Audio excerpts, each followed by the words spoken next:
Why do I have to keep chasing people to do their job? Why don't they take ownership? One of the biggest things, I was working with a client today who was having a real trouble with people owning some problems or issues or projects.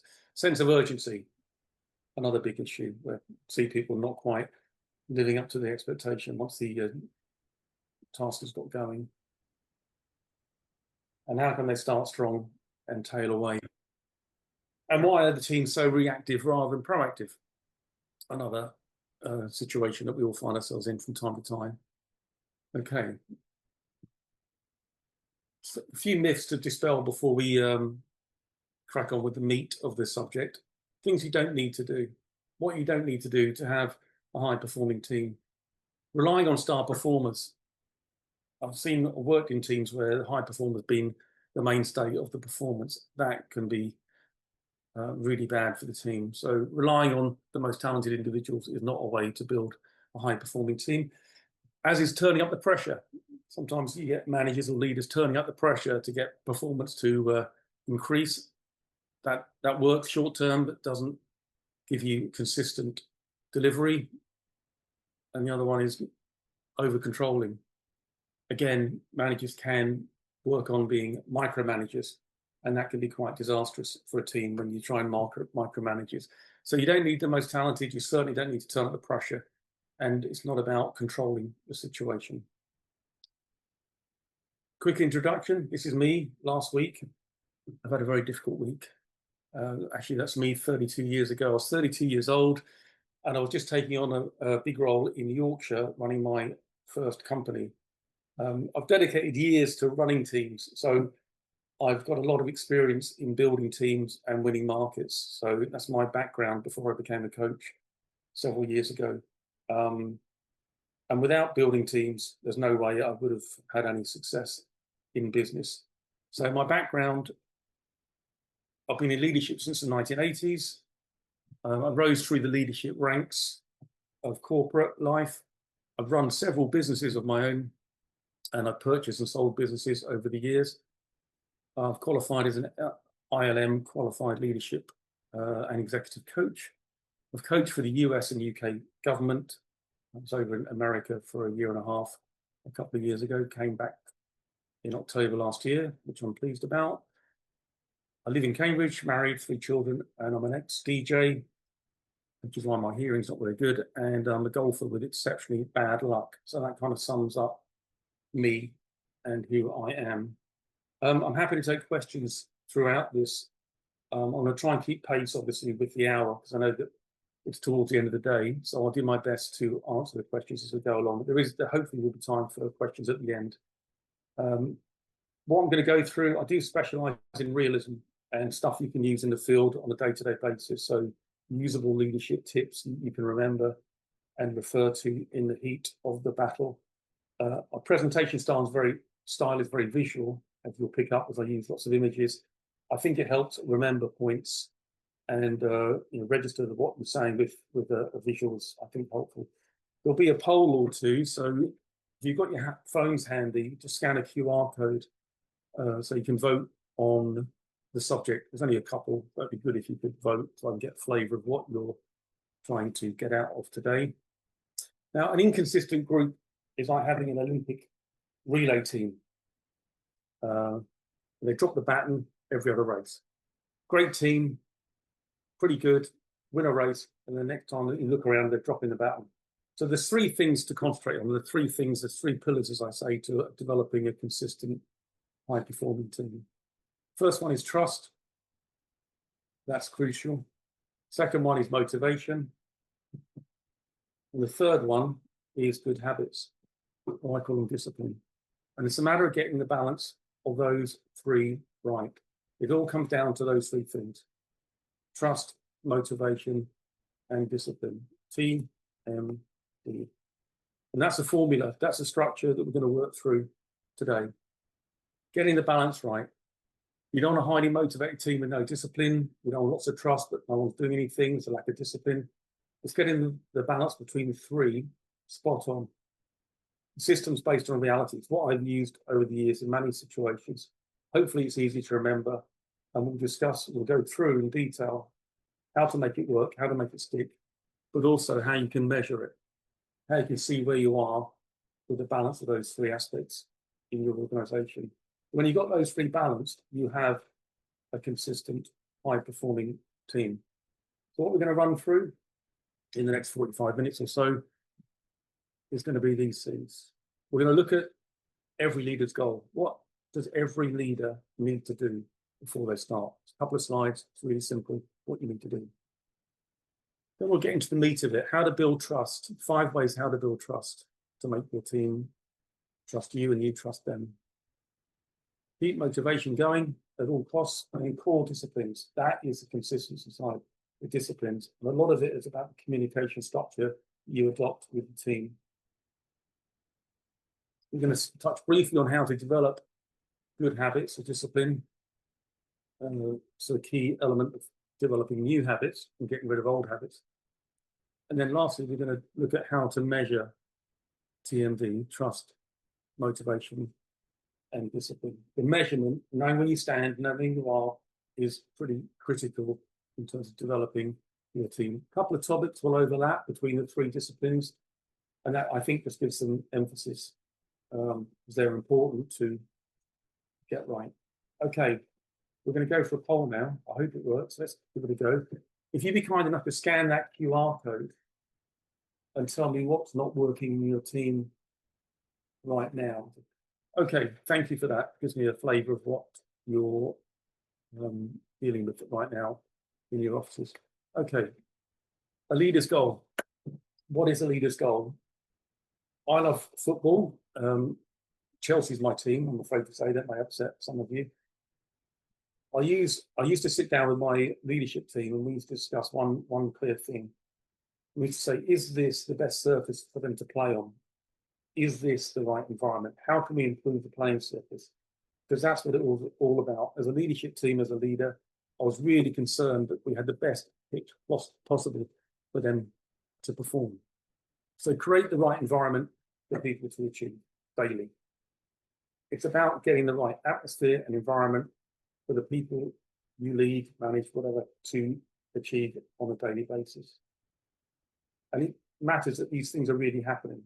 I've worked with several companies where they kind of pay lip service for this, and it doesn't do them any good, and it's a kind of a waste of a meeting, waste of a session, etc. Are these things really happening? Are they happening consistently? Because that is the key to success. First one on the agenda, ways to build trust. It's going to go through 5 key elements of how, through my experience, trust is a great place to be. When you've got it, you can really build a strong team. Why is it so important? Let's have a quick look at what people say, the experts. What do they say about trust? 76% more engagement when employees in high trust organizations are, employees in high trust organizations have 76% more engagement. 260% higher retention. Great place to work institute. That is an authority on workplace culture. You'd be surprised to hear. People stay when they trust their leader. They stay with that business and organization. You get 2.5 times better financial performance. Again, great place to work institute. High trust companies consistently beat the market. And finally, Harvard Business Review, 50% higher productivity. Teams with high trust outperform low trust teams. So critical. Trust is the key element of high performing teams. So how do we do it? How do we make that work? First one, be open. Share the reasons behind big decisions when you possibly can. I know in business that's not always possible. Sometimes you're going through change, dramatic change in the business, and you've got to hold 1 or 2 things back. But people smell an excuse or hidden truths. They really do smell it. Be transparent about priorities, pressures, and trade-offs. Openness means sharing your thinking, intentions, decision-making with transparency when you possibly can. It's about clarity over control. When people are left in the dark, they tend to make up stories and fill it with rumor and gossip. So that the less darkness, the more light you have, the better. It opens a door to honesty, being open. Stronger communication and real alignment. Your team feels like they're building with you, not working for you. It's key to be open if you possibly can. Next point is about consistency, and this comes up through with the habits, which we'll cover a little bit later, but the consistency is key. Set clear expectations and follow through. Be steady in how you praise, critique, and decide. Be calm in success and crisis. It's great to leap around when you've had a good success, whether it's a new product development or a breakthrough with a new customer or target. I do get that praising and getting excited, but it's really important to keep calm in a crisis. Be consistent and steady. Avoid knee-jerk initiatives. I did used to work for a company a few years ago, or several years ago, I should say, and they used to have, when it was a slight downturn in the budget, or there was a problem going on with the revenue, we were slapped with a new initiative from head office. And it was pretty much disastrous. So I would say avoid initiatives unless they're one or two a year. Avoid knee-jerk when you possibly can. It really does turn people off and makes them feel unsteady. Inconsistent behavior, especially under pressure, erodes trust faster than any single mistake. So keep calm and keep steady. Reduces anxiety, builds security, strengthens confidence in your leadership. And so, if you establish patterns, when people trust your pattern, they'll trust your leadership. If you have an established pattern, I don't need to be boring or routine, we'll get onto that in a second, but trust your patterns of communication, they'll trust your leadership. And that consistency will hold you in good stead to develop trust. Fairness, really big one. Be fair. You possibly can be fair. You always be fair. Apply standards equally across the team to build trust. Make feedback performance-based, not personality-driven. Use transparent processes for decisions. That feedback performance-based, again, is critical. I've seen too many favourites in my time, people being called out because they're the boss's favourite or the leader tends to gravitate towards certain people who are more extrovert.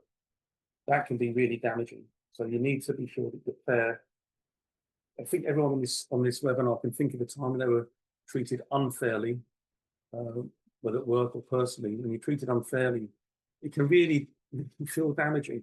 And you automatically don't trust that situation or that person.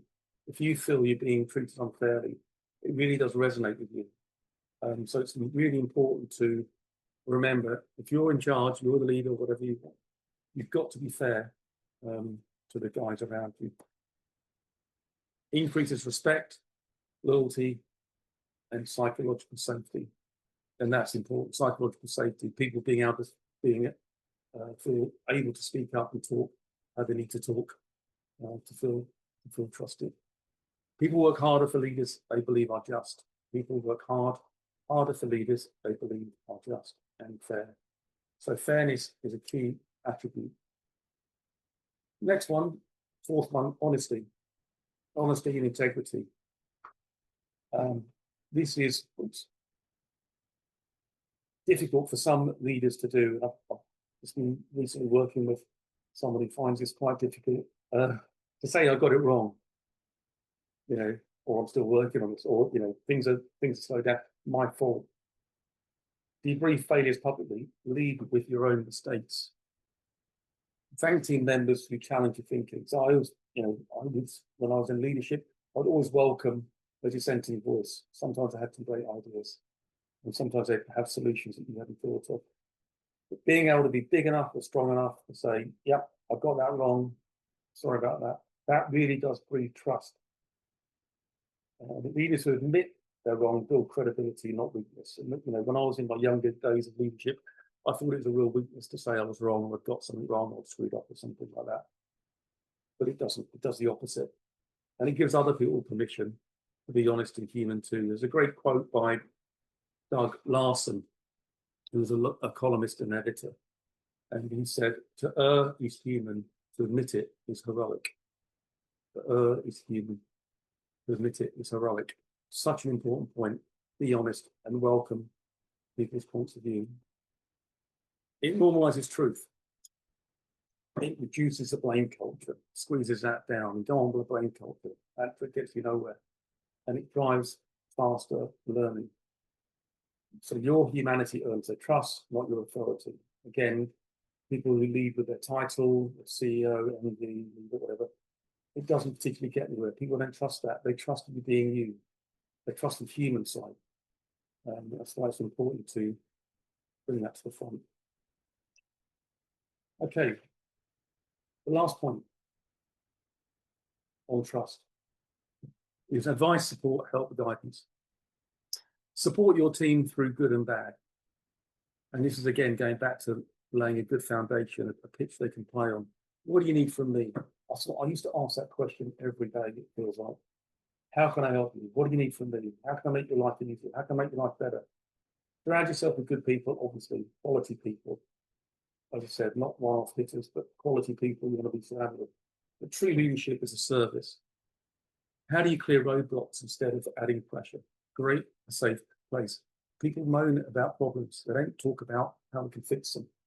And that's what you want. You want a solution-based thinking about how you can help people. People don't trust leaders who lead with their status. You lead with your status, you get less trust. They want people to support them, coach them, and protect them. That's how to build trust in the team. And the effect of that, it drives loyalty, resilience, initiative. People will fight for leaders who fight for them. It's such an important point. Have their back. And there's a great quote by a Dutch chap. You must have seen this, I'm sure, pulled it off the internet. Great leaders believe they work for their team. Average leaders believe their team work for them. Alexander De Hare. Be open. This is trust. Be open as much as you possibly can. Be open. Be consistent. That doesn't mean be boring. It just means be consistent. Have patterns to your communication so people know they can trust you. They know where they are. Be fair. Really important to be fair and honest. And then be there for them. Have their back and make sure they know that. You support them and you'll have their loyalty. So that's trust. There's 5 ways to build it. They're all, I think, significant. Adopt those and you'll get good trust going in your team. Second one we're going to look at is motivation. Key motivation points. 5 ways to build motivation reasonably quickly and keep it in place. So why is it so important? Let's have a quick look at what some of the experts say. 87% less likely to leave. Motivated employees will stay around. They will not resign. That's a Corporate Leadership Council. 90% more likely to recommend you as a business, you as an organization. That's Glassdoor, that website that everyone looks at to see whether it's a decent company to work for. Motivated staff are 9% more likely to speak positively about you. The Hay Group. Hay Group are a global management consulting company, not Hayes, recruitment people, but the Hay Group, 53% improved customer satisfaction. High morale teams provide 53% better customer experience. And you get 41% lower absenteeism. People come to work, they turn up, because they're motivated, better attendance, better reliability.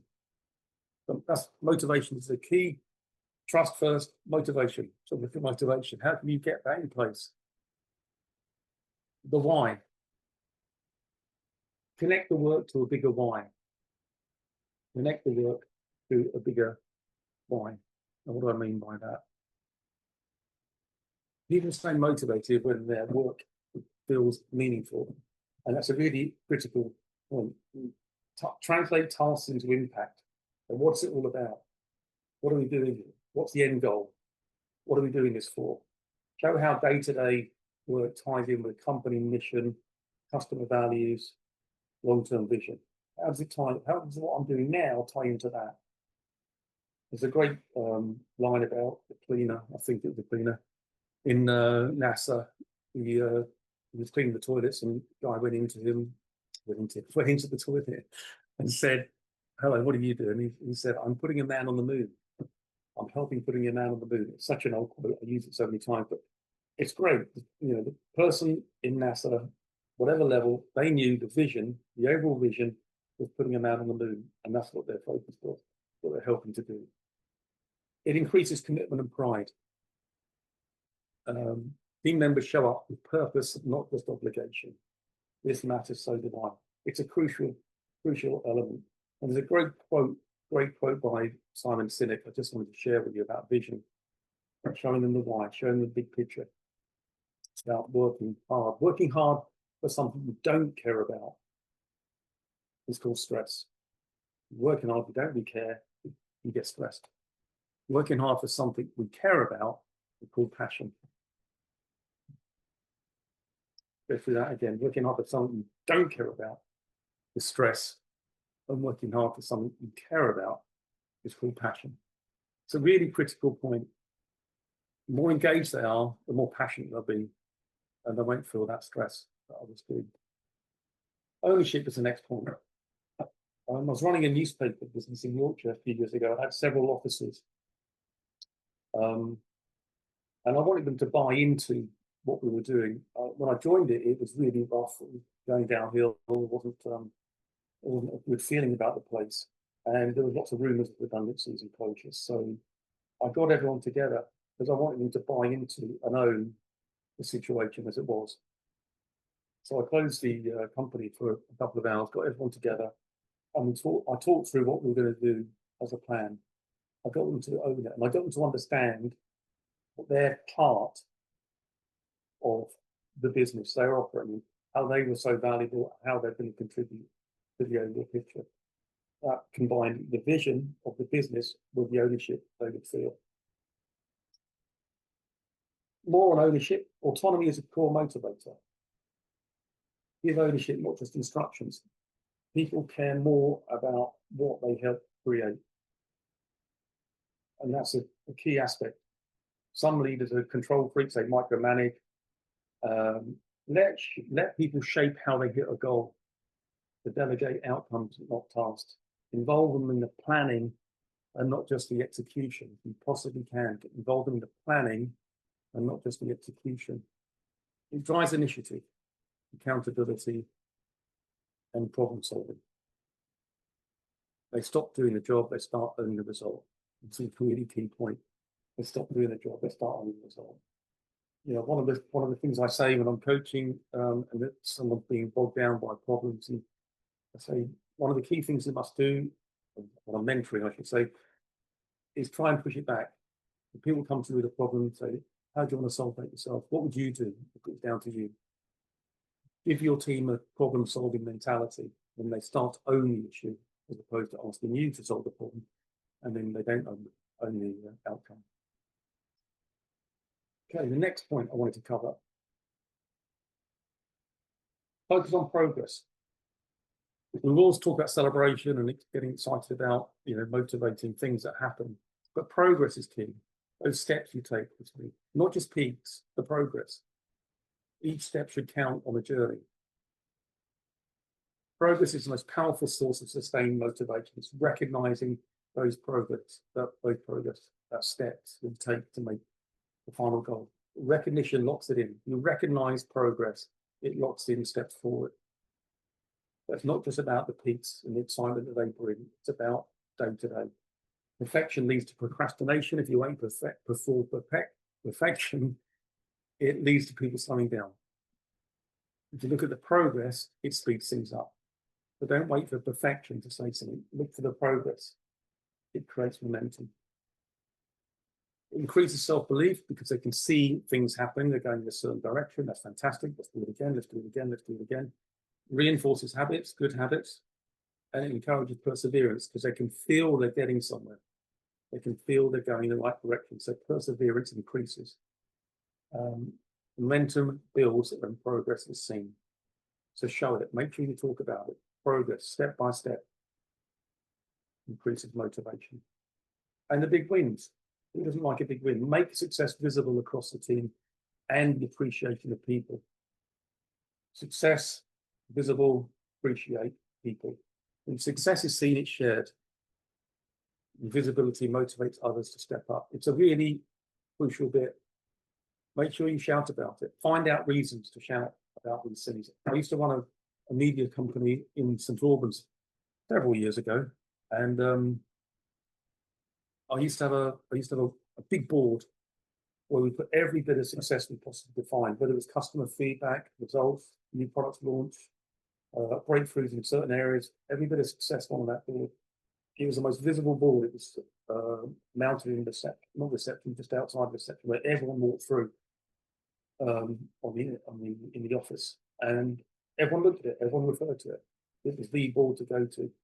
Obviously now the electronics and Slack channel or whatever you want to put it, but make sure success is visible and the appreciation of people.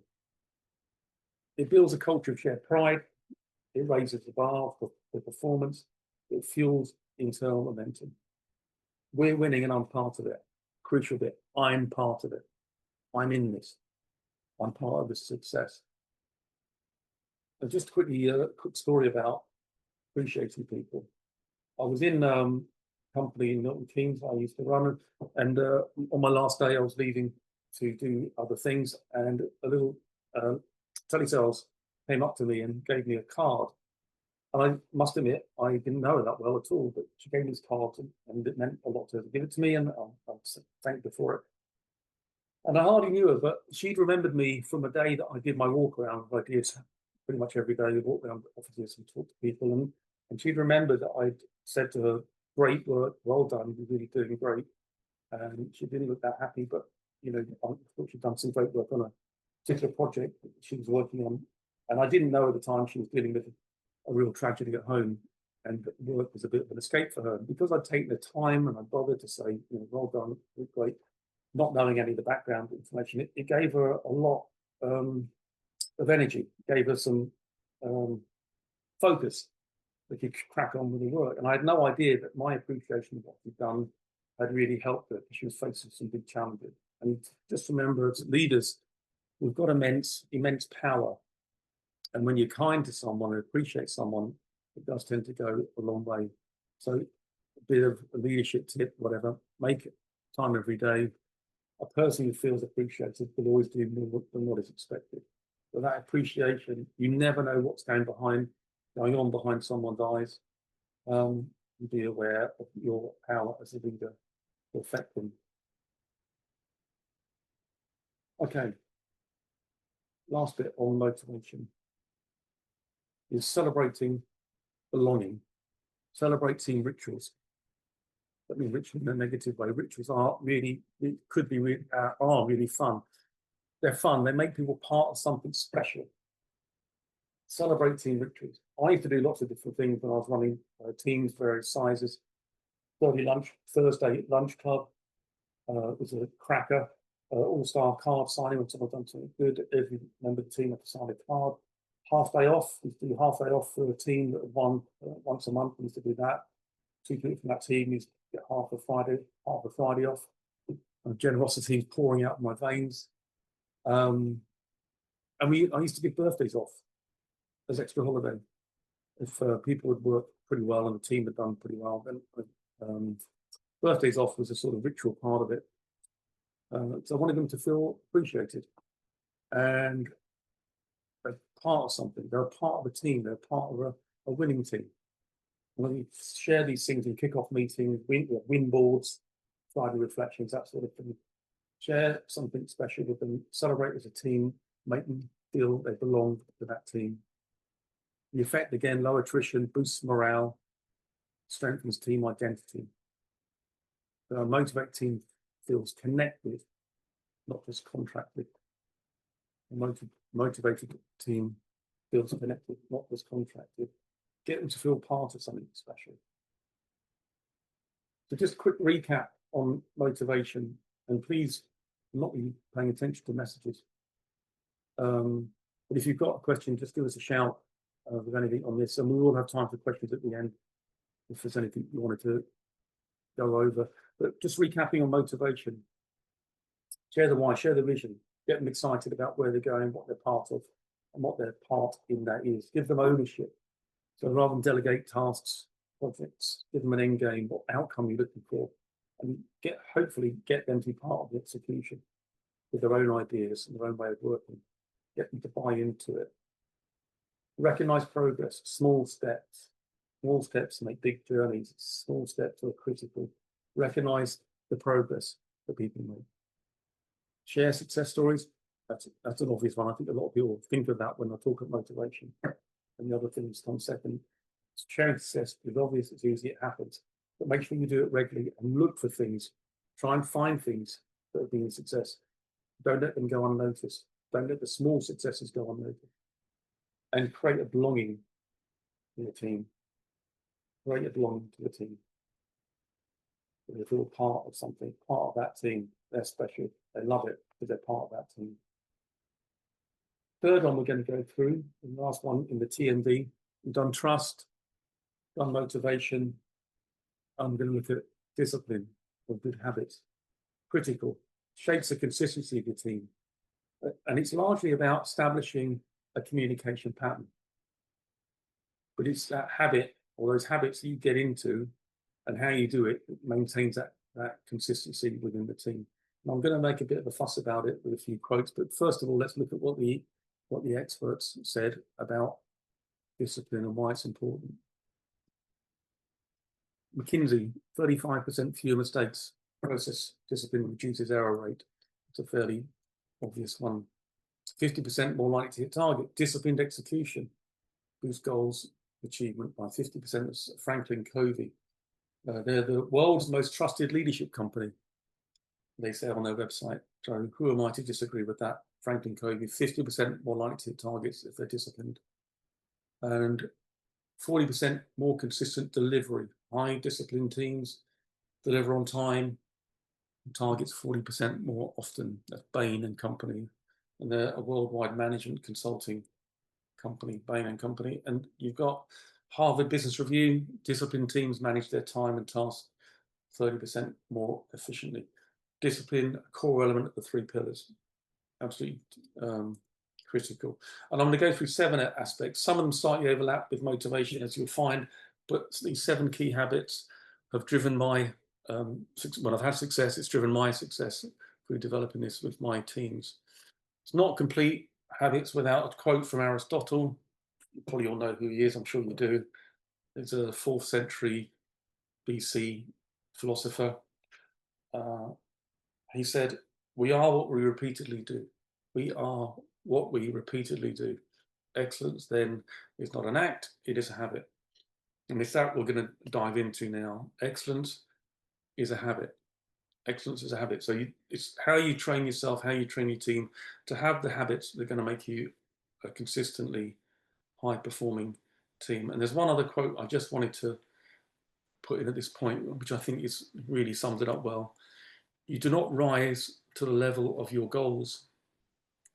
You fall to the level of your systems. I just want to say that one more time.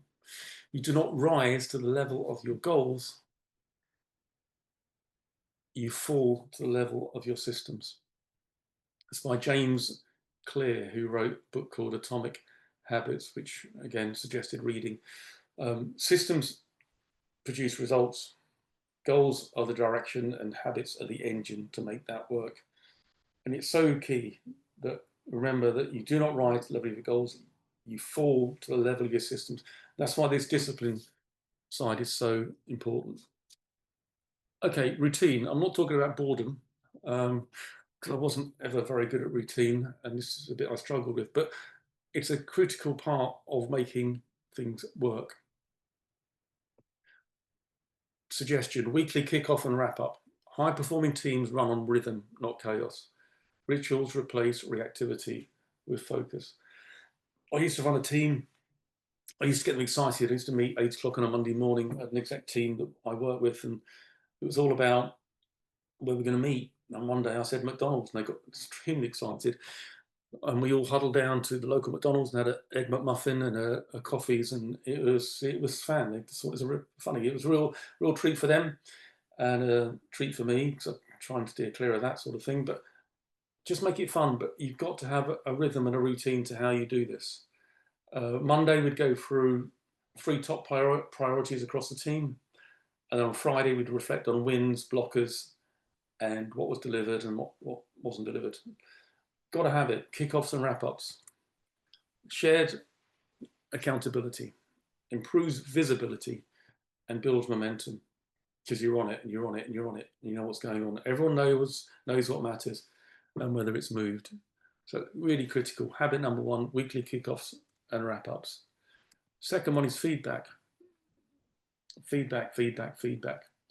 Build habits around feedback. Another part of your whole communication system, your whole communication habits that you need to adopt to get the consistency. Feedback is critical. Give and request feedback in the moment. Delayed feedback will dilute feedback. Frequent reflection keeps standards high. Now, I know there are certain, and we'll get onto them in a second, but there's certain ones that need a bit of reflection as well. So immediate feedback is important, but there's also a deeper dive to do on some projects that have been complete or incomplete. But I'm talking about that moment. You can think, okay, hang on, what's going on? What worked? What could have been better? What have we learned?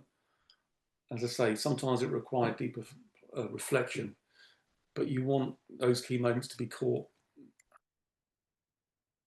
The effective team improves faster, standards become cultural, and view feedback as fuel, not as friction. It's a really critical thing.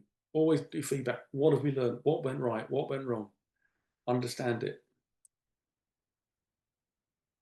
And there's another little graph I just wanted to show you, a survey done by a company called Workload. They did a survey of 1,000 or so people, and they looked at why feedback is so critical. And there's a thing called critical feedback and positive feedback, and they looked at both. And what they found was no feedback is where you get real low engagement from employees. So people, if they don't get any feedback, they're not engaged. Fairly obvious statement, but there it is. Critical feedback is where you say you shouldn't have done that, you should have done all that. So you're critical about them. You get better engagement, but still not great engagement. And strength-based feedback is based on what you could have done better. How can we work this better? These are your strengths. How can we employ those to make this work? So looking positively at what went on and how they can put it on a better trajectory going forward. So strength-based feedback gets you engaged employees. And that's important to remember. Okay, next we're going to look at time out for you. I used to be a real bad at this. I was not very good at taking time out, and in fact I was pretty appalling at it. I was always working on something and doing something. Key thing to remember: if you're under the bonnet, who's driving the car? If you're under the bonnet, fixing something, changing the spark plugs, getting the carburetor sorted out, doing something under the bonnet, no one's driving the car, and that's why it's so important to take time out. Habit number 3, block 2 hours out a week for strategic thinking. If you read some books about this, they'll say 4 hours. I like to start realistically, and I'd say 2 hours a week is what I would achieve. But do that. And if you're always reacting, you're not leading. Strategic clarity starts with a pace. So do try and block time out. It ends in sharper decisions, clearer direction, fewer fires to put out. You lead the business, not chase it. Next one is one-to-ones. No excuses. Got to be consistent. Coaching becomes a culture. Feedback becomes normal. You grow people, not projects. One-to-ones with your direct reports. They're critical things to have. Block out time. Always talk them through an agenda and make sure they're prepped for the meeting. It's a critical point of making sure they feel engaged. I used to work with someone, I'd say to them, what was your favourite day of the week? And he always said to me, my one-to-one with you. I think he was after something, but basically he liked the sort of sit-down focus of having a one-to-one, and it means something to people. It reduces dependency, improves morale, and accelerates development. Leaders grow leaders. So I'm going to go slightly quicker now. Hopefully you'll capture everything that we're going to go through. Debrief all projects consistently. Post-project, we talked about feedback, spur of the moment stuff, look at something. I'm talking about post-project and post-sprint retrospectives. High performance team learn from every action, good and bad. Every cycle becomes a chance to improve. Make sure you get reflective and do proper post-project retrospectives. It improves execution quality. Look at it. What worked? What can we do differently next time? It builds a culture of accountability. Growth becomes systematic. Next one, keep people in the loop. I recently worked with a company that had several different sets of numbers, basically. They had stretch targets, they had budgets, they had stretch budgets. It was a bit of a nightmare. Having one source of truth for team priorities, what gets measured gets done, but one source of truth. Clarity eliminates noise and scattered focus. So having one shared priority tracker, whatever it is, whether it's a dashboard, a document, that's the key thing. So people are working on the same numbers across the organization that you're working. If you have different numbers, you can miss celebrations and you can miss problems and trends that are going up or down. Focus, alignment, accountability, it'll all go up. And no one's wondering what's happening because you know what's going on. And the last habit, again, going back to motivation, weekly progress check-ins, public recognition. Public recognition. Success compounds when it's seen weekly. Discipline gets reinforced through recognition. Crucial bit is making sure it happens every week. Build it into your overall communication plan, but keep it consistent. It's got to be separate from weekly kickoffs. Make sure it's compelling and people know about it. As I said, you can have a board up, show it, but talk about it and communicate it at least once a week. Boost motivation, morale, and internal pride. Stay consistent. People stay consistent when they feel they make an impact. So keep with it. Make sure you talk about it. Success, but make it a habit. Okay, they are the 7 deadly habits you need to get in place. And there are others, but they're the ones I focus on. Quick recap, routine, structure, weekly check-ins, starting with a Monday check-in and then a Friday wrap-up. Feedback loops. Don't be afraid to ask for feedback. Time out for you, give yourself some space, some headspace, so you're not under the bonnet, you're driving the car. Consistent one-to-ones. Debrief every project. Reflect and debrief every project. One source of truth, make sure the numbers are clear and relevant, and it's one source of truth, one channel, and celebrate success. They're the habits you need to be adopting to make sure your team is going to be high performing and consistent. Going back to the old man himself, we are what we repeatedly do. The consistency in this comes from your habits that you form.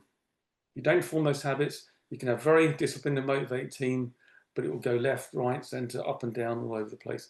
Your overall strategic communication plan based on these habits is a critical part. How you can develop good habits. So we'll just quickly look at that. These are great. I've used all of these and they work, I can tell you that. So we'll just walk through these quickly.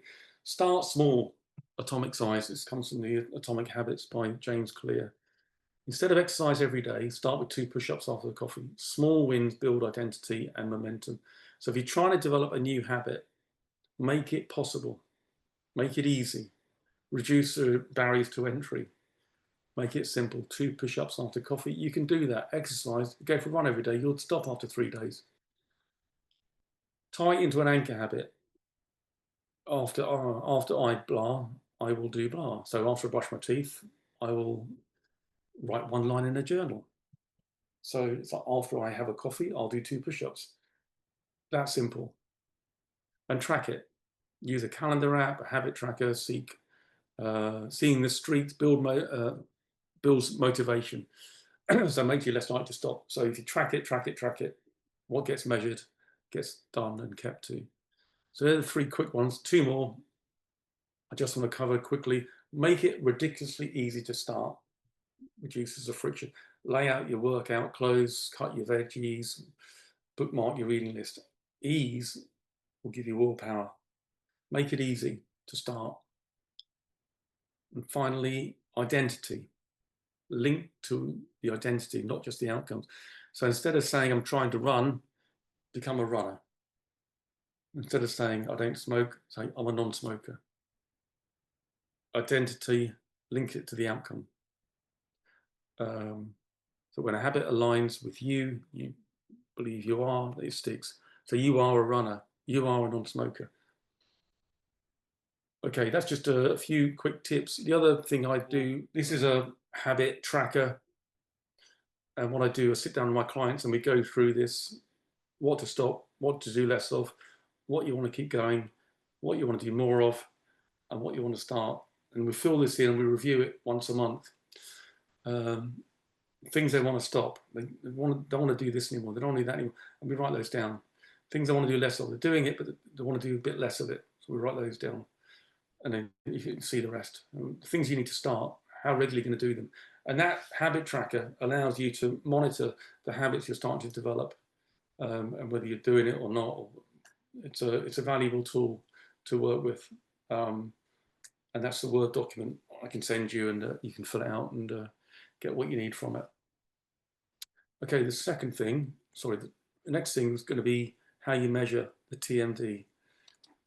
Staff appraisals must cover trust, motivation, and discipline. Trust, motivation, and discipline to get your team on a consistent, high-performing basis. It's a balance between those three things. And I can send you these. These are questions I would ask in a staff appraisal to know whether trust is happening. There's only five in each category. You can expand it. You can, I wouldn't say less than 5, but focus on trust. How comfortable do you feel being open and honest with team members? Do you believe your colleagues have your back, even under pressure? When conflict arises, how confident are you that your team will handle it respectfully? 4, do you feel safe admitting mistakes or asking for help? And 5, to what extent do team members follow through on their commitments? Doing those in staff appraisals gets you an understanding of how trust is developed or developing. Same with motivation. How motivated do you feel coming to work each day? Number 2, do you feel your contributions are valued by the team? How often do team goals energize you and give you a sense of purpose? What factors currently motivate you the most and the least within the team environment? And when's the last time you felt proud of something your team achieved and what made it meaningful? Those questions alone will give you a good sense of that staff member's feeling on motivation. Last one, discipline. How consistent is your team in meeting deadlines, following through on plans? When priorities shift, how well does your team stay focused? Does your team leader model disciplined behaviours, punctuality, preparation, etc.? How often are goals, processes and standards reviewed and reinforced? And finally, do team members hold themselves or each other accountable to high standards, even without reminders? Fairly critical, as I think you can see. Having those answered honestly in staff appraisals gives you a very good sense of whether the discipline you're trying to get into the team is there. Okay, so there you go. This is the last one, TMD tracker. This is something I use monthly. It tracks trust, motivation, and discipline. Something I discussed with my senior team. And the indicators on the left-hand side, you look at trust. Is there open communication, psychological safety, peer support, transparency, conflict handling? Then you rate them 1 to 5 in the box. Be honest, there's no point otherwise. What's the point?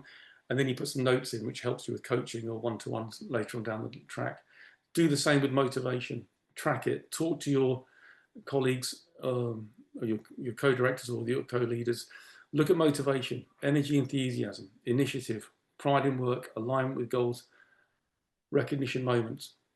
Are they in place? Are they happening? Again, rate them 1 to 5. Do the same with discipline. Do the same with discipline. Reliability, people deliver on time, accountability, meeting preparedness, process adherence, and follow through. Score them out of 25. Spot low patterns for team workshops and leaders one-to-ones, and use the written notes. As I say, it's a Word document, so you can expand it for coaching insights and alike.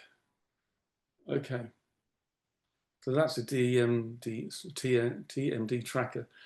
TMD tracker. That's what it's all about. TMD. Install discipline. build trust.